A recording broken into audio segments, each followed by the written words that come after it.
Imani yangu kwako Baba. Haleluya, haleluya, haleluya, haleluya. Watu wa Mungu ale hai, tumsifu Yesu Kristo. Kanisa la Mungu, hakika kila mmoja anaamini kwamba Mungu hamuachi, kama ambavyo hakukuacha 2025, hata 2026 pia hatokuacha. Karibuni mno, ni kwenye maombi maalum ya kufunga ya siku 12 kwa ajili ya kumshukuru Mungu kwa kutusaidia tumemaliza salama mwaka 2025 na kupanda mbegu kwa ajili ya mwaka 2026. Kila siku moja katika mafungo inawakilisha mwezi mmoja katika mwaka, na ndio maana ni mafungo ya siku 12. Ina maana kila siku tunaombea mwezi mmoja mmoja. Kwa upande wa asubuhi tunashukuru kwa ajili ya mwaka uliopita. Jioni tunapanda mbegu. Asubuhi ya leo tulishukuru kwa ajili ya malango ya mwezi wa 3 wa mwaka 2025. Na jioni muda huu tunaenda kupanda mbegu kwa ajili ya malango ya mwezi wa 3 ya mwaka 2026. Tunaambatanisha na sadaka zetu. Hivyo hakikisha unaandaa sadaka yako. Tunaposhukuru asubuhi, unashukuru na kuachilia sadaka yako. Tunapopanda mbegu jioni, unapanda mbegu ya maombi, unaachilia na sadaka yako. Ina maana sana. Tulisema kama kwa sasa bado hauna hicho kiasi ulichotaka kukitoa, kiandae kwenye moyo wako. Utakapokipata kabla ya mwaka kumalizika, utakitoa kadiri ya namba za simu tunazowawekea. Tunafanya yote haya kwa imani kwa sababu tunamwamini Mungu ni mwaminifu. Na ninakueleza mapema kwamba wale wanaoabudu miungu mingine wameshawahi vijijini kwao kwenda kutambika, kwa sababu wanaenda kujiandaa kwa ajili ya mwaka ujao. Hivyo na sisi tumewahi mapema kuja kumwomba Mungu kwa sababu tunajiandaa na mwaka ujao. Lengo letu ni nini? Damu ya Yesu ni bora kuliko ya mizimu na matambiko. Tutakapojiandaa mwaka ujao, hakuna mchawi, hakuna mshirikina, hakuna aliyetambika atakaye kuzidi. Wote tutawazidi, wataanguka na Mungu wetu ataendelea kusimama, na mwisho wa siku wataona wanayofanya ni ujinga, na wao pia watataka kuja kwa Yesu. Sema amen. Karibuni sana wapendwa, naitwa Mwalimu Petro. Kama ndio unanipata leo kwa mara ya kwanza, fuatilia pia audio nyingine za masomo ya nyuma ili upate mwendelezo mzuri. Tufungue kwa sala. Kwa jina la Baba na la Mwana na Roho Mtakatifu, amen. Tunakushukuru Mungu, tunasema asante kwa ajili ya siku ya leo ambayo Bwana unatupa kibali kuweza kuwepo mahali hapa. Tunaamini Mungu umetukusanya kwa neema yako na upendo wako. Tunakushukuru Roho Mtakatifu kwa sababu wewe ndio mwalimu. Umekuwa nasi Bwana nyakati zote na masaa yote. Baba, umekuwa ukitufundisha kila wakati, umekuwa ukituelekeza na kutuonya yaliyo sawasawa na mapenzi yako. Tunakukabidhi hata darasa hili mikononi mwako Yesu. Tunaomba Baba liongozwe na uwepo wako Roho Mtakatifu, na wewe ndio usimame kufundisha, katika jina la Baba, Mwana na Roho Mtakatifu tuseme amen. Karibuni sana wapendwa. Ninaomba nitoe tangazo moja muhimu kabla ya kuanza kufundisha. Kesho siku ya 4 hatutokuwa na maombi upande wa asubuhi. Kesho siku ya 4 ya mafungo hatutokuwa na maombi upande wa asubuhi kwa sababu imeangukia siku ya Jumapili. Jumapili ni siku ya sadaka kuu ya misa takatifu. Hivyo kila mmoja tunaomba aende akasali nia ya siku ya 4 ya maombi yetu kwenye misa kanisani. Kila mtu tunaomba aende akasali siku ya 4 nia yetu kwenye misa. Katika siku ya kesho ya 4 tutakuwa tunashukuru kwa ajili ya lango la mwezi wa 4 wa mwaka 2025. Hivyo kesho unapoenda kusali kwenye misa takatifu, hakikisha pale misa tu inapoanza unamwambia Mungu, kwenye misa hii pia ninakushukuru namna ulivyonilinda katika malango ya mwezi wa 4 wa mwaka 2025, na kukabidhi na mafungo yangu na sadaka zangu zote ambazo ninaendelea kukuomba. Jerusalem Family TV, tunaomba kila mmoja afanye hivyo siku ya kesho. Narudia tena kuelekeza, siku ya kesho kila mmoja atakapoenda kwenye misa amwambie Mungu, ninakushukuru kwa ajili ya malango ya mwezi wa 4 wa mwaka 2025, namna ulivyonilinda na kuwa na mimi, na kukabidhi mafungo yangu na maombi yangu yote na sadaka zangu zote nazoendelea kuomba Jerusalem Family TV. Kwa nini tumesema hivyo? Kwa sababu Jumapili ni siku ya misa, na misa ni sala kuu kuliko hata hii sala tunayoifanya hapa. Misa ndiyo kila kitu, ndiyo sadaka kuu ya Kristo mwenyewe anayoitoa Bwana wetu mwenyewe kwa kujichinja, kutupatia damu yake ili tuweze kuwa na uzima. Kwa ninaomba kila mmoja azingatie namna hiyo. Wale wa katekesi wao watakuwa na nia mbili na maana kwenye misa. Wale wa katekesi nje na ile nia tuliyokubaliana ya kule kwenye katekesi, utaongezea na hii tunayoendelea nayo katika haya mafungo. Basi watu wa Mungu, baada ya kukupa matangazo haya, turudi darasani, tuendelee na maombi yetu na somo tutakalotembea nalo muda huu litakalotuongoza linaitwa jinsi ya kuzuia jua lisiunguze mbegu yako ili iweze kuota vema. Jinsi ya kuzuia jua lisiunguze mbegu yako ili iweze kuota vema. Jinsi ya kuzuia jua lisiunguze mbegu yako ili iweze kuota vema. Ili ndio somo letu tutakalotembea nalo muda huu. Kitabu chetu kinachotuongoza ni lile andiko mama la maombi haya la kitabu cha Injili ya Marko, ile sura ya 4 mstari wa 3 hadi wa 8. Injili ya Marko sura ya 4 mstari wa 3 hadi wa 8. Marko sura ya 4 mstari wa 3 hadi wa 8 inasema namna hii: Sikilizeni, tazama mpanzi alitoka kwenda kupanda. Ikawa alipokuwa akipanda, mbegu nyingine ilianguka kando ya njia, wakaja ndege wakaila.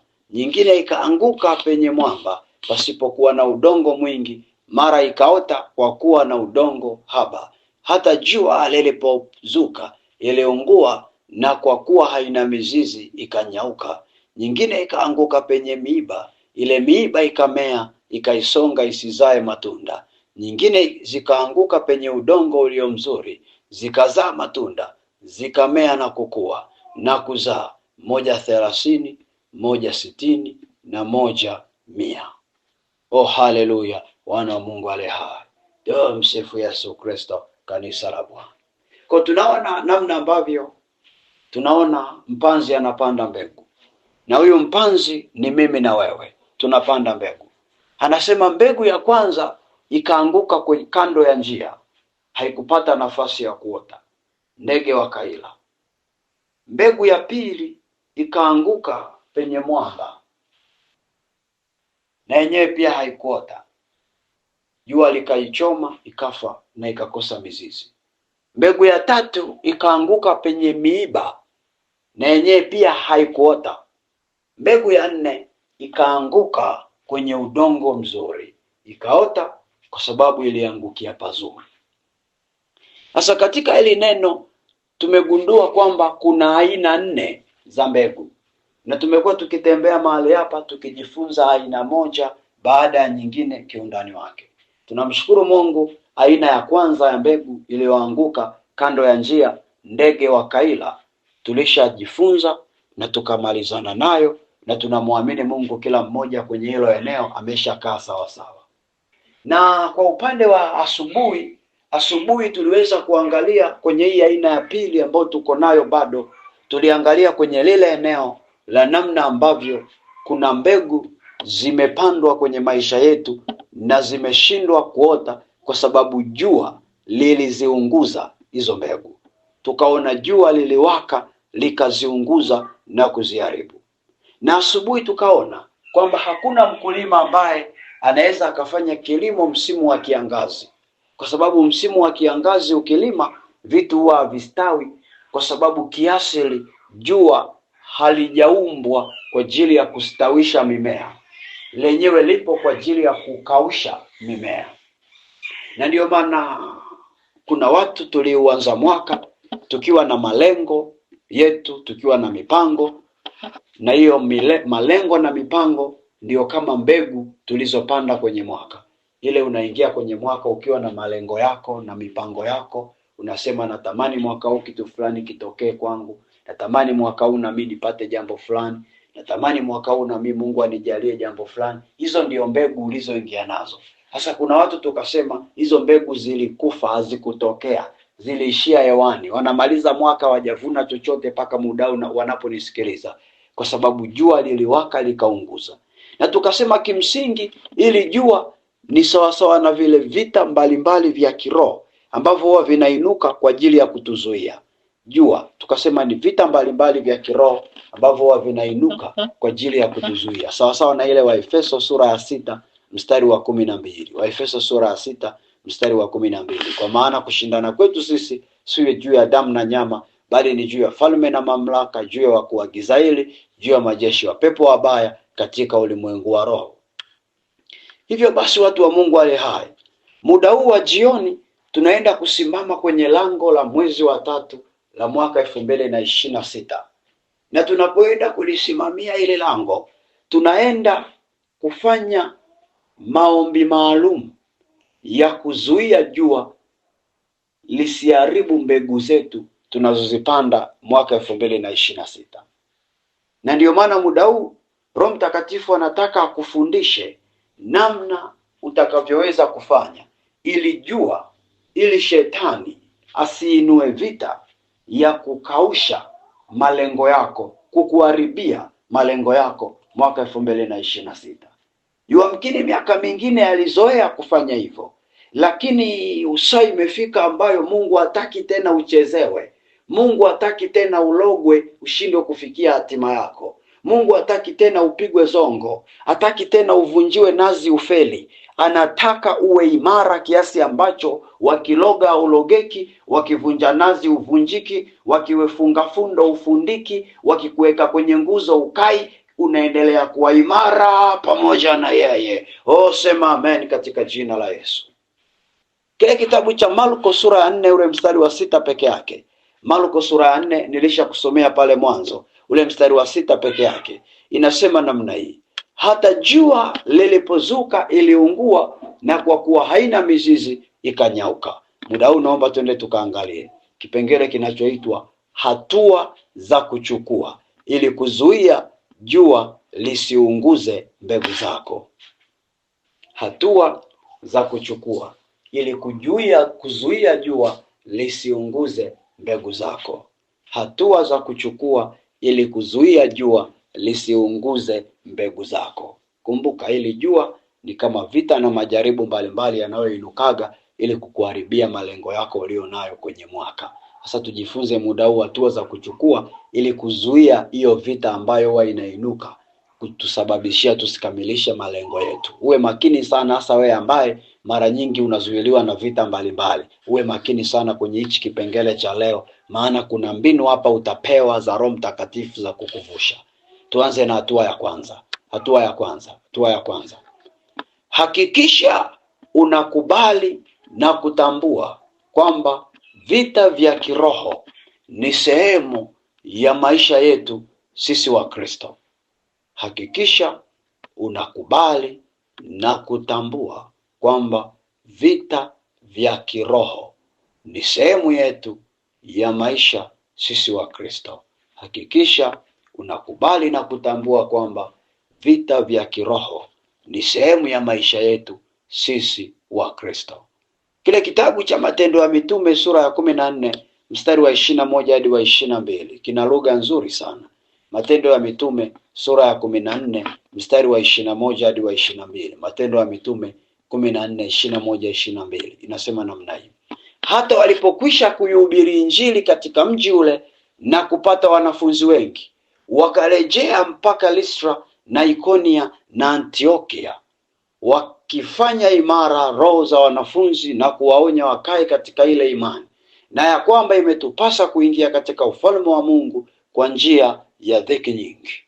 Kwa tunaona Biblia inasema mitume walipozunguka kumaliza kuhubiri, waliwakusanya wale wanafunzi kwenye eneo la Listra, Ikonia na Antiokia.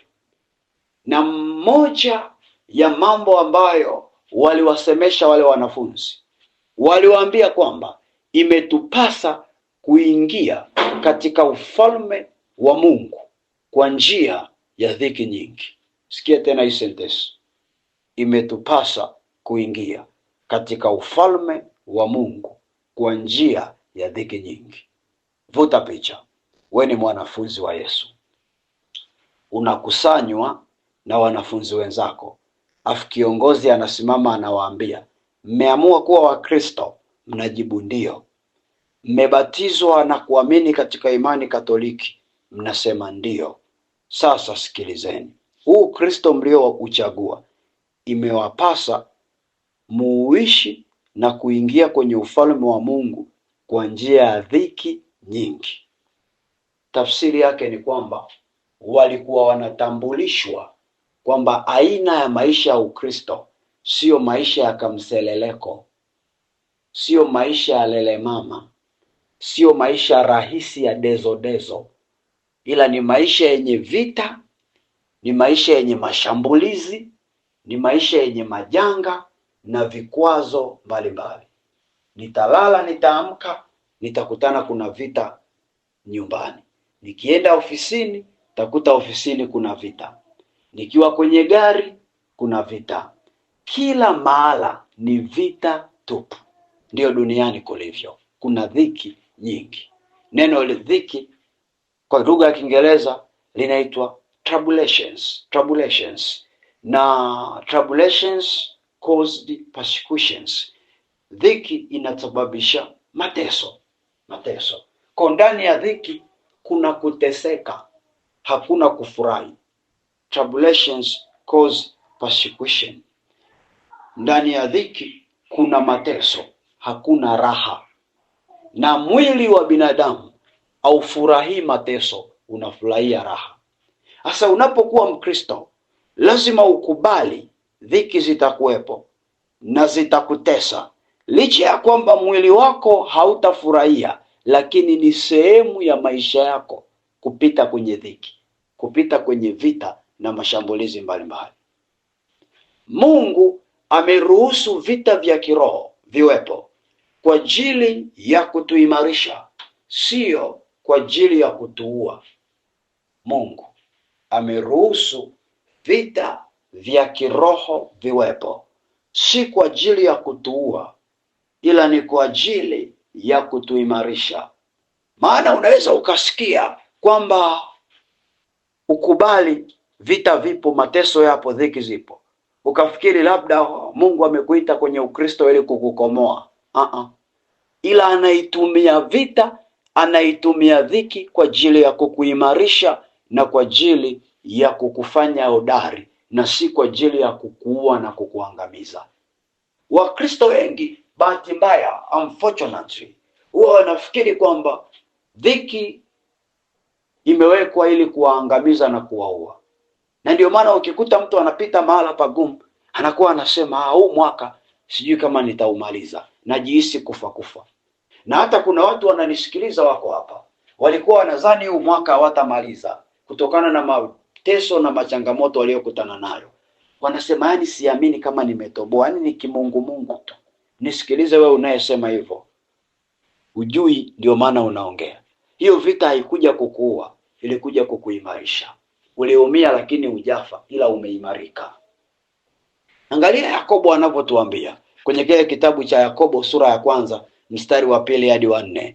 Yakobo sura ya 1 mstari wa 2 hadi wa 4. Yakobo sura ya 1 mstari wa 2 hadi wa 4 inasema namna hii: ndugu zangu, hesabuni ya kuwa ni furaha tupu mkiangukia katika majaribu mbalimbali, mkifahamu ya kuwa kujaribiwa kwa imani yenu huleta saburi. Saburi na iwe na kazi kamilifu, mpate kuwa wakamilifu na watimilifu bila kupungukiwa neno. Unaona Yakobo anavyofundisha, anasema hesabuni ya kuwa ni furaha tupu mkiangukia katika majaribu mbalimbali. Kwa nini anawafundisha wa watu kitu cha furaha? Wahesabu furaha wanapoangukia kwenye majaribu. Ina maana wao walikuwa wanahesabu mateso wanapoangukia kwenye majaribu. Ndio maana Yakobo anawaambia no, msiseme ni kuteseka, furahini mkifahamu ya kuwa kujaribiwa kwa imani yenu kunaleta saburi, kunaleta uvumilivu, na ile saburi iwe kazi kamilifu, mpate kuwa wakamilifu na watimilifu bila kupungukiwa na neno. Kwa kumbe majaribu yanakutengenezea ukamilifu. Majaribu yanakutengenezea hali ya kuto kupungukiwa. Na Mungu mpango wake, hapendi mtoto wake apungukiwe. Roho Mtakatifu ananiambia rudia tena hiyo sentensi. Nasema hivi, majaribu yanakutengenezea ukamilifu. Na ukamilifu unaupata kutokana na majaribu. Pia majaribu yanakutengenezea hali ya kuto kupungukiwa. Mpango wa Mungu hataki mwanadamu apungukiwe na neno lolote. Usipungukiwe na chakula, usipungukiwe na uhai wa kiroho, usipungukiwe na uwepo wake, chochote kile kisikupungukie. Na ndio maana anasema mimi ndimi Bwana Mungu wako, sitokuacha wala sitokupungukia. Nitakuwa pamoja na wewe kila eneo. Ukienda ofisini, nitakuwa pamoja na wewe. Ukiwa shambani, nitakuwa pamoja na wewe. Kwenye kila hatua ya maisha yako 2026 nitakuwa pamoja na wewe, asema Bwana. Kwa nini atakuwa pamoja na wewe? Kwa sababu hataki upungukiwe. Sasa watu wengi wanapenda kuishi bila kupungukiwa. Ila mtu wa Mungu, ukweli mchungu ni kwamba kinachokuweka kwenye vigezo vya kuishi bila kupungukiwa ni majaribu mengi uliyoyapitia. Na ndio maana ukimkuta mtu aliyepita kwenye magumu mengi, aliyepitwa kwenye majaribu mengi, hayambadilishi imani yake. Anapita ndiyo, lakini bado kiroho yuko imara na anampenda Mungu. Ila kuna mtu akiguswa na shetani kidogo, akiguswa na majanga kidogo, majaribu kidogo, hamumuoni kanisani, hamumuoni kwenye jumuiya, hamumuoni fellowship, hamumuoni popote. Anabaki ni wakulialia tu, kulialia tu.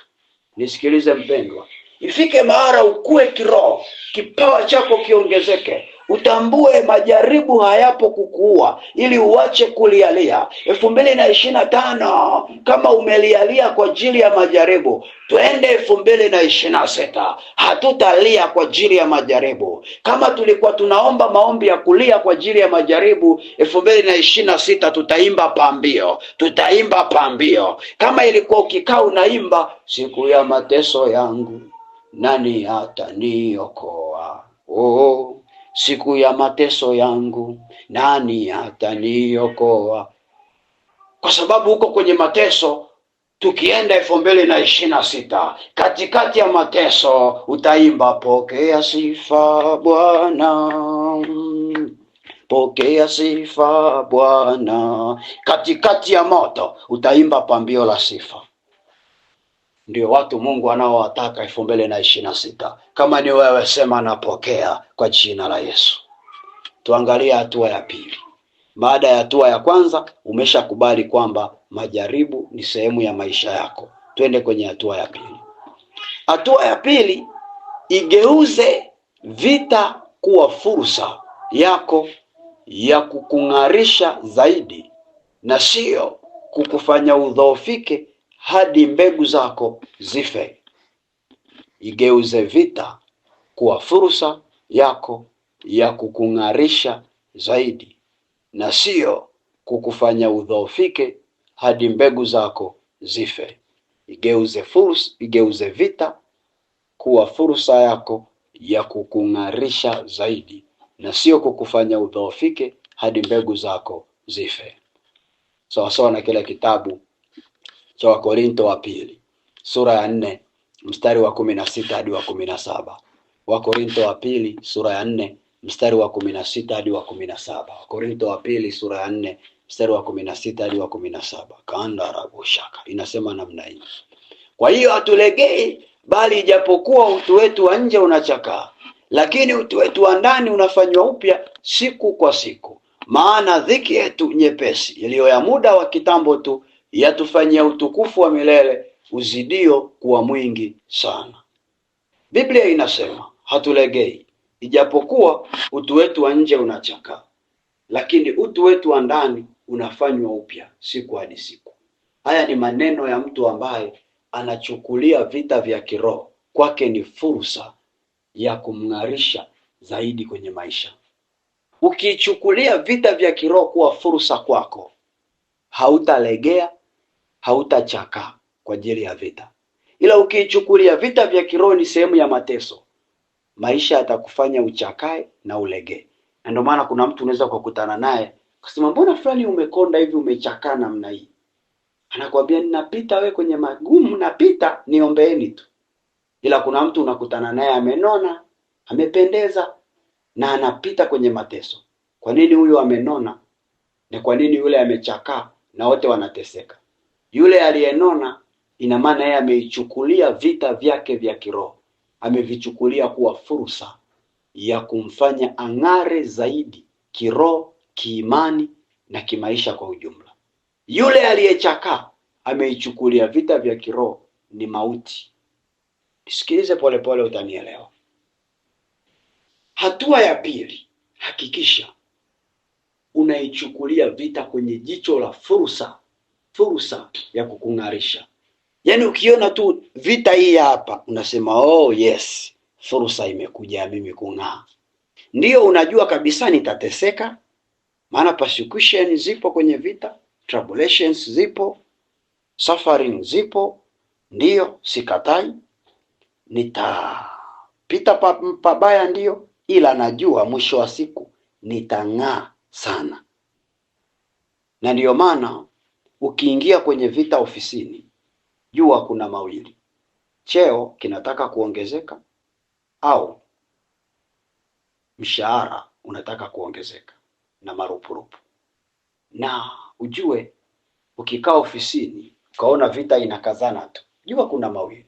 Na ndio maana kuna watu wako hapa huu mwaka walipitia vita sana kwenye ofisi zao, mateso sana kazini kwao. Nisikilize, ilikuwa unaandaliwa kwa ajili ya mshahara mkubwa 2026.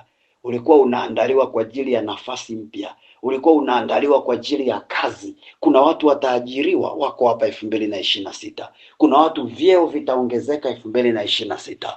Kuna watu wako hapa watanunua magari 2026. Kuna mama yuko hapa ana watoto hajaolewa hata mmoja kwa ndoa takatifu. 2026 huyo mama watoto wake wanaenda kuolewa, na atashangaa atapata ndoa mbili kwenye nyumba moja. Ndani ya mwaka mmoja atakuwa na ndoa mbili. Yuko hapa huyo mama. Oh, Mungu akusaidie uwe wewe. Pokea kwa jina la Yesu. Tutaishi kwa imani. Angalia mstari wa 17 anavyosema kwenye Wakorintho wa pili sura ya 4. Wakorintho wa pili sura ya 4, ule mstari wa 17. Maana dhiki yetu nyepesi iliyo ya muda wa kitambo tu yatufanyia utukufu wa milele uzidio kuwa mwingi. Kwa unagundua kwamba kumbe hivi vita vya kiroho havidumugu milele, huwa ni vya kitambo tu. Na ndio maana hamnaga mtu ambaye anapitishwa kwenye vita miaka yote. Kuna wakati itaisha. Vita vya kiroho vina tabia ya kushifti. Vita itakuja kama imepangwa hiyo ya mwaka mzima, itatembea na we mwaka mzima, itakupitisha. Lakini baada ya hapo itaisha. Ikishaisha unapata thawabu iliyokuja nayo, unapata raha kidogo. Baada ya kuishi kwa raha kidogo, inakuja tena nyingine. Ndio maisha yetu yako hivyo. Vita inaendaga inabadilishana. Na kila vita huwa ina umri wake na muda wake. Ndio maana kuna vita utakaa nayo miezi, wiki, mwaka, miaka, kutegemeana na kusudi la Mungu ndani yako, kutegemeana na ukubwa wa huduma iliyoko ndani yako. Na ndio maana usimtamani mtu kwamba yule anapitaga pagumu muda mfupi. Huyo kusudi lake ni dogo, la kwako ni kubwa, ndio maana unapita we miaka mingi. Haitadumu miaka yote. We ichukulie kama fursa, mtu wa Mungu. Usikubali vita mbalimbali zinazokuinukia kuwa sehemu ya kukukwamisha kufikia malengo yako ndani ya mwaka husika. Usije ukasahau hii sentence. Usikubali vita mbalimbali vinavyokuinukia kuwa sehemu ya kukukwamisha kufikia malengo yako ndani ya mwaka husika. Yale malengo ulio nayo ndio mbegu unayopanda kwenye mwaka. Sasa usikubali vita ambalo ni kama jua linalokausha mbegu. Usikubali vita kukuzuia kufanikisha malengo yako 2026. Kama 2025 ilitokea, pole, simama. 2026 kataa. Ukisoma kitabu cha Ayubu kinatupa stori nzuri sana. ile Ayubu sura ya pili mstari wa 7 hadi wa 10. Ayubu sura ya pili mstari wa 7 hadi wa 10. Ayubu sura ya pili mstari wa 7 hadi wa 10. Inasema, basi shetani akatoka mbele za uso wa Bwana, akampiga Ayubu kwa majipu mabaya, tangu wayo wa miguu hata utosi wa kichwa. Naye akisha akashika kigae cha kujikunia, akaketi majivuni. Ndipo mkewe akamwambia, je, wewe hata sasa washikamana na utimilifu wako? Mkufuru Mungu ukafe. Lakini yeye akamwambia, we wanena kama moja ya hao wanawake wapumbavu anenavyo. Je, tupate mema mkononi mwa Mungu na si tupate na mabaya? Katika mambo hayo yote Ayubu hakufanya dhambi kwa midomo yake. Nisikilize. Ayubu aliingizwa kwenye majaribu, aliingizwa kwenye vita, na kwenye hii vita alipigwa majipu kuanzia kichwani mpaka miguuni. Majipu yanauma, alikuwa nayo mwili mzima. Akawa anatumia kitu kama bunzi la mahindi kujikunia, anajikwalua tu, anajikuna, yanamuwasha, yanamtesa. Mke wake akamuona, akamuonea huruma, akamwambia mme wake, si umkufuru tu Mungu ufe? Ina maana mke wake akaamua kusalenda kwa majaribu, akayainulia majaribu mikono juu, akaviinulia vita mikono juu, kwamba vita, umenishinda, bora tu nikose mme. Si kwamba mke wa Ayubu alikuwa mpendi mme wake anapomwambia mkufuru Mungu ufe.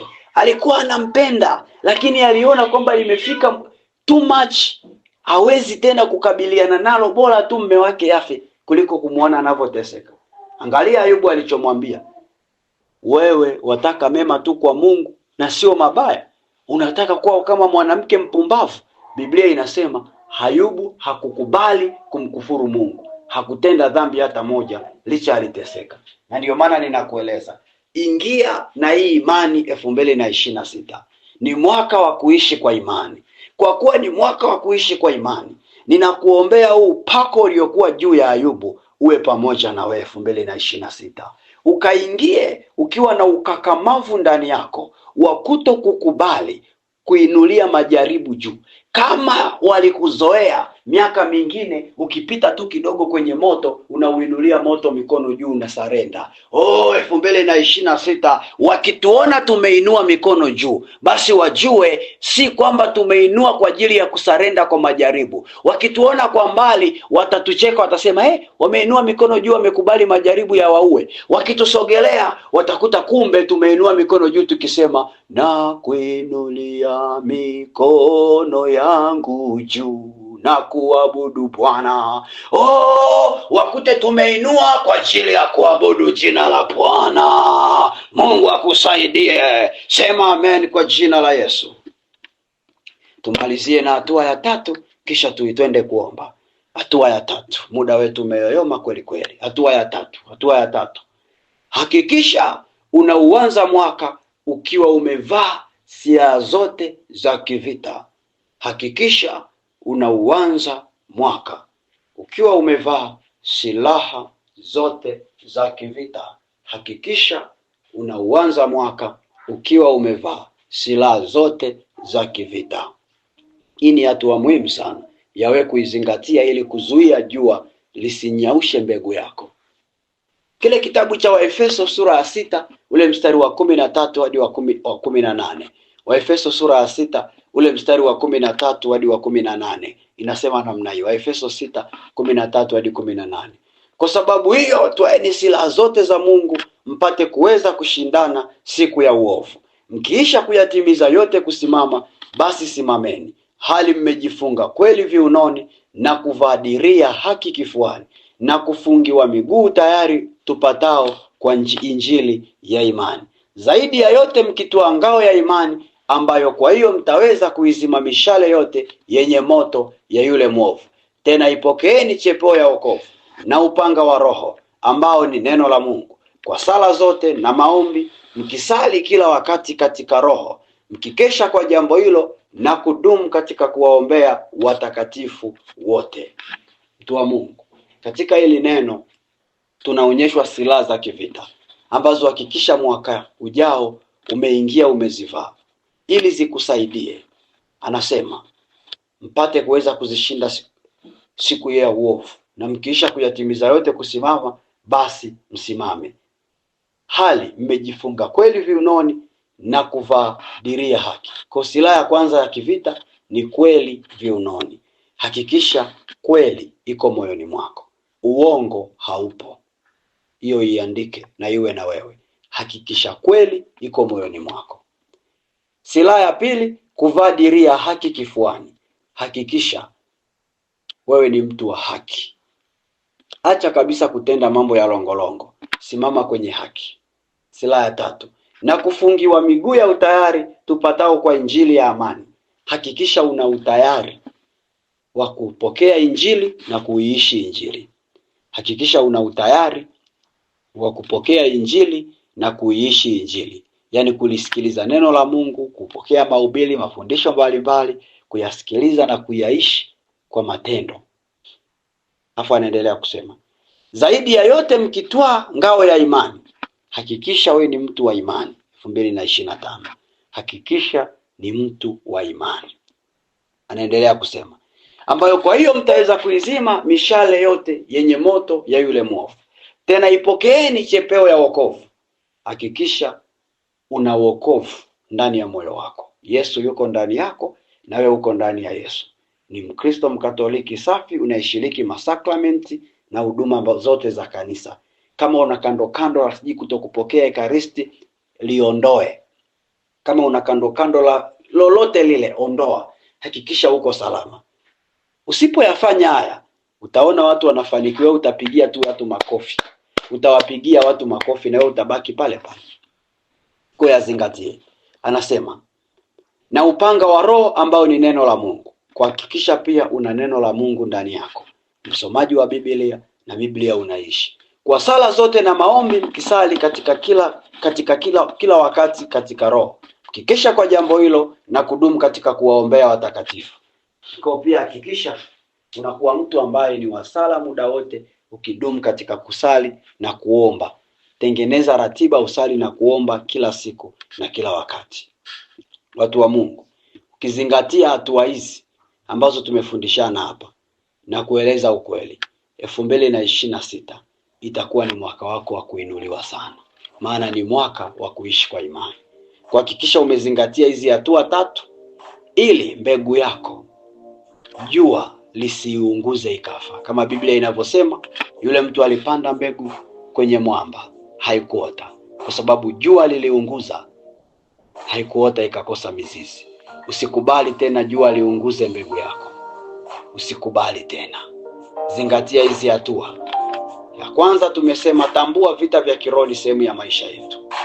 Ya pili tukaongea wazi kabisa, tukasema hakikisha unaigeuza vita ya kiroho kuwa fursa kwako ya kung'aa zaidi, na sio kuanza kuifikiri na kulalamika kwamba utakufa. Hatua ya 3, hakikisha unauanza mwaka ukiwa umevaa silaha za kivita. Unaweza ukaona kama ni jambo gumu, lakini ndio limebeba sifa ya ushindi kwenye maisha yako. Ninaomba mahala ulipo ukamate sadaka yako. Mahala ulipo kamata sadaka yako. Kama unayo tayari ya taslimu, kamate mkononi. Kama unayo umeiandaa bado hujawa nayo mkononi, udila kwenye moyo wako, unajua atakuja nitoe kitu fulani, ikamate moyoni mwako. Sadaka yako maalum ambayo tunaenda kuitumia kupanda mbegu kwenye malango ya mwezi wa 3 ya mwaka 2026. Tukiwa na mafungo yetu tunayoendelea nayo, tukipanda na ibe. Sali haya maneno pamoja na mimi. Sema, Bwana Yesu. Sema, Bwana Yesu, ninasogea mbele zako mimi fulani. Ninakushukuru Mungu kwa ajili ya wema na amani. Asante Baba kwa sababu unanipenda. Asante Baba kwa sababu unanijali. Nakushukuru Mungu kwa ajili ya uaminifu wako. Nakushukuru Mungu kwa ajili ya wema wako. Nakushukuru Mungu kwa ajili ya ukuu wako. Sema, Bwana Yesu, asante kwa sababu umeleta wokovu. Asante kwa sababu umeleta msamaha wa dhambi. Sema, Bwana Yesu, ninaomba kuja kwako Bwana, nikiwa nimekamata sadaka yangu.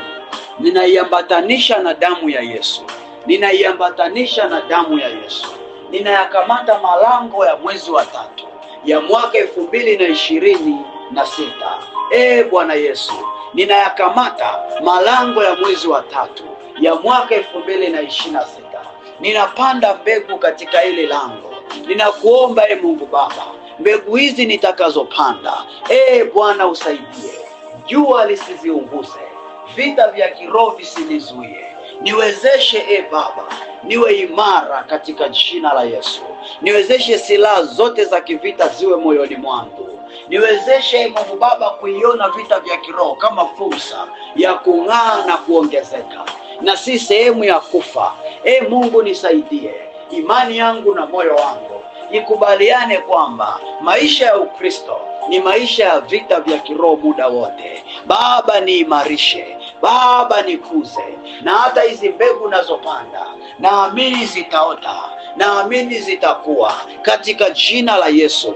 Na ndiyo maana ninakabidhi mbegu zangu kwako Bwana, mbegu za afya njema, mbegu za malengo ya kujenga, mbegu za malengo ya kuoa na kuolewa, mbegu za maendeleo. Endelea kutaja kwa maneno yako, endelea kuomba kwa maneno yako.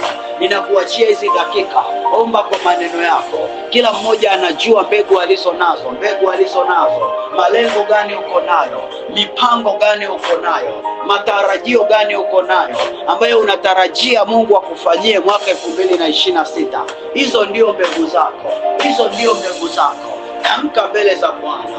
Kumbuka neno la Mungu linasema mauti na uzima ni kwenye kinywa cha mtu. Kile utakachosema ndio kinachokuwa. Kama miaka mingine ulipanda mbegu za mauti, walikupandia mbegu za mauti, wewe jipandie mbegu ya uzima. 2026 panda hiyo mbegu ya uzima, panda hiyo mbegu ya uzima. Usinyamaze kimya, mtu wa Mungu, usichezee nafasi, maana neema ya Mungu imefunguliwa.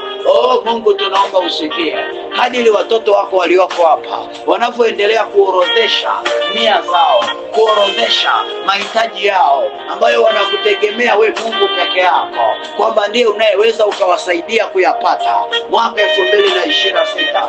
Naomba Mungu ushushe neema kwa kila mtoto wako anayeomba pamoja nasi haya maombi. Baba, mshushie hiyo neema Baba, hiyo mbegu mwezeshe iweze kuota.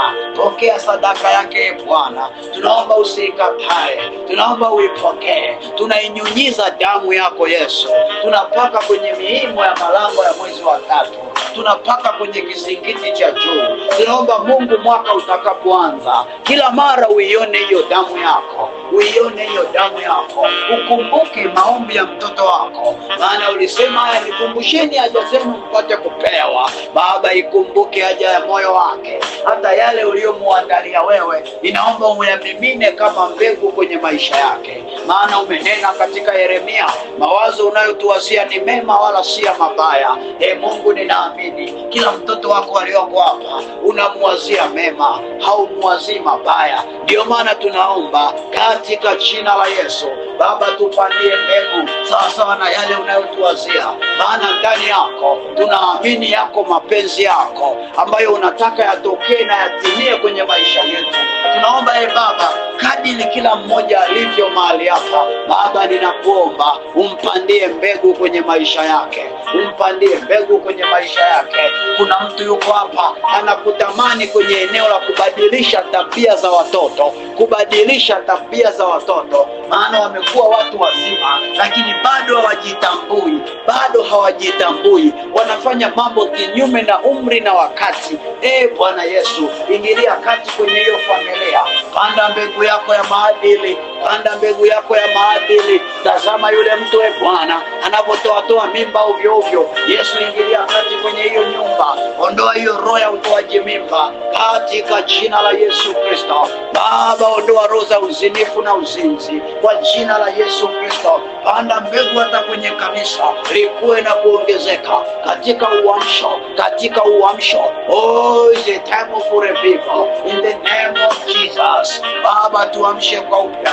Baba, tuamshe kwa upya, maana ulisema wewe ni mchungaji wetu, wala hatutopungukiwa na kitu. Tunapanda hiyo mbegu kwa kila mtoto wako aliyoko hapa 2026 kwenye malango ya mwezi wa 3 2026, mwaka wote tunapanda hii mbegu. Baba, ukawe mchungaji wa huyu mtoto wako, asipungukiwe na kitu kama alizoeleka kupungukiwa miaka mingine.